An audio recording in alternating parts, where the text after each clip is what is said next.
Folklore, mysteries, unexplained events. This is Supernatural Charlotte.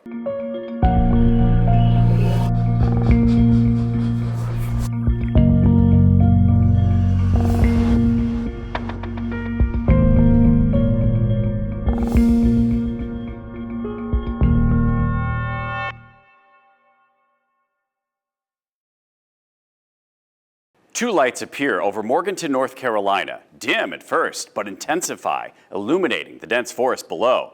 They don't belong to a tower or a plane. They don't belong to a house. They're known as the Brown Mountain Lights, and the source is unknown.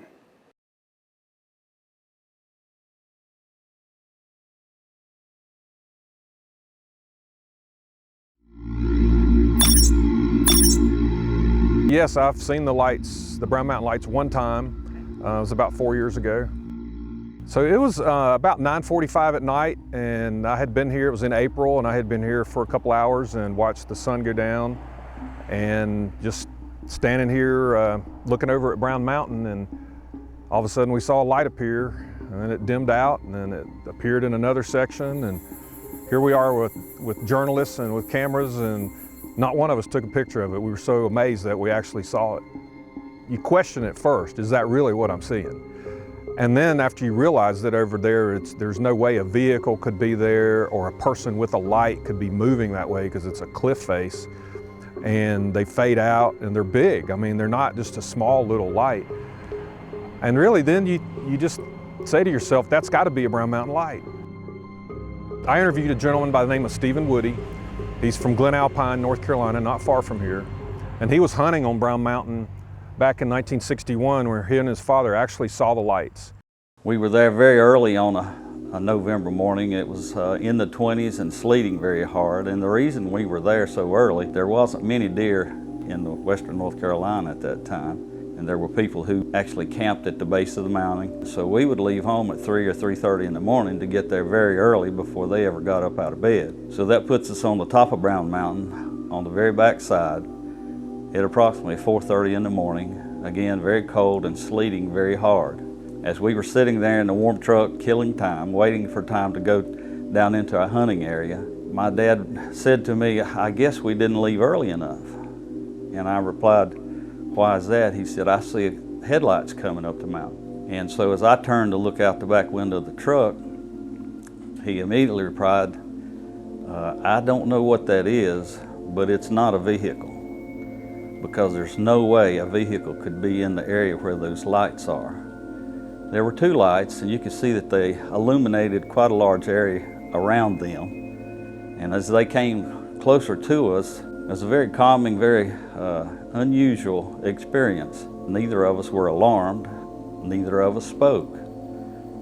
But when we first saw the lights, they were approximately 700 to 800 yards away, and at the closest point, about 50 yards. So we got to experience several minutes of these lights. They looked like they were definitely traveling somewhere. They were traveling together, but independently. They were approximately 4 to 6 feet in diameter, perfectly symmetrical, and had a three-dimensional effect to them. They put off a very soft and pleasing orange light, and they traveled 12 to 15 feet off the ground, and they would actually float and move independently. They approached us right to left in a diagonal pattern, and as they came across in front of us, the first light, which was further away, actually went down over the edge of the gorge, and as it went down to the gorge, of course it lit up the top of the trees and then cast a shadow behind it, and shortly thereafter the second one followed suit. And again, it was about 50 yards in front of us when it disappeared, going down over the gorge cliff and down the face of the incline there, actually in the area where we were going to go hunting. We sat there for a few minutes, and my dad said to me, "What do you think of that?" And I replied, "I don't know, what do you think?" And he immediately said, "I think we've been in the woods with the Brown Mountain Lights." Lots of scientists have actually looked into the brown mountain lights. They look at things like mirages. Light is actually bouncing thanks to temperature and density. So you're actually looking at the sky on the road. Unfortunately, scientists are like, there's no light that would really be around to bend it to that area. These things are so incredibly rare. For it to occur kind of constantly in one place is also very rare. Each individual has their own, kind of hypothesis about what they are. Is it supernatural, or is it some geophysical event that's occurring here that manifests itself in these lights? Because as far as we know, there's no other place in the world that it happens exactly like this in this nature. And it's very unique. I call it North Carolina's supernatural paranormal attraction. A geophysical event or paranormal orbs? You decide.